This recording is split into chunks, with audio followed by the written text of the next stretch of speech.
Hello guys, क्या आपने कभी ये ध्यान दिया है कि हम अस्वस्थ क्यों दिखते हैं? या हम पतले दिखते हैं तो हम स्वस्थ हैं, या हम मोटे दिखते हैं तो अस्वस्थ हैं? इसके लिए आप सिर्फ ये ध्यान दीजिए कि केवल वज़न कम करना से हम स्वस्थ नहीं कहलाते हैं। हमारा शरीर जो होता है वो बाहर से तो पतला दिखता है, लेकिन वो स्वस्थ नहीं होता है, क्योंकि यदि हमारा गट हेल्थ सही नहीं है तो हम स्वस्थ नहीं कहलाएंगे। हमारा पाचन तंत्र सही से काम करे, यदि ये सही से काम नहीं करेगा तो अपने गट को ध्यान देने की बहुत ही ज़रूरत है। इसके लिए हमें किन चीज़ों पे फोकस करना होगा? नंबर 1, पानी। हम पानी कैसे लेते हैं, कितना लेते हैं और कब कब लेते हैं। दूसरा है कि हम अपने शरीर को फाइबर देते हैं।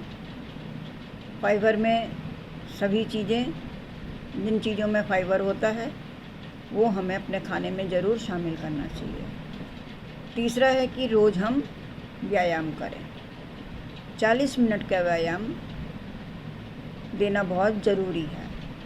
चौथा है कि हम खाने के बाद थोड़ा सा चलें।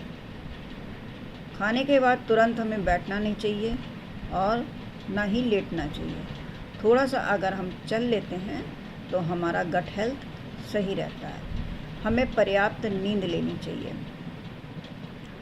हम अपनी पूरी नींद लेते हैं तो उससे हमारा शरीर जो होता है वो सोते समय अपना काम करता है, और जब वो अपना काम करता है तो हम सुबह को अच्छा महसूस करते हैं। तो हमें इन चीज़ों का विशेष रूप से ध्यान रखना चाहिए।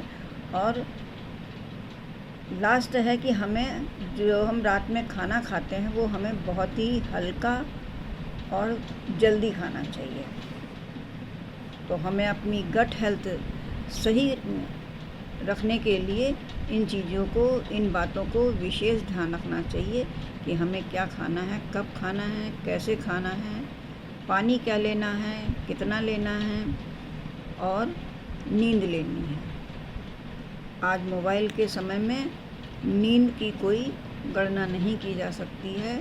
रात रात मोबाइल देखा जाता है या अंधेरे में मोबाइल देखा जाता है, उससे मेरी गट हेल्थ तो ख़राब होती ही है। आँखों पे भी जोर पड़ता है, स्वास्थ्य बिगड़ता है। तो गौर कीजिए और सेहत पे ध्यान दीजिए।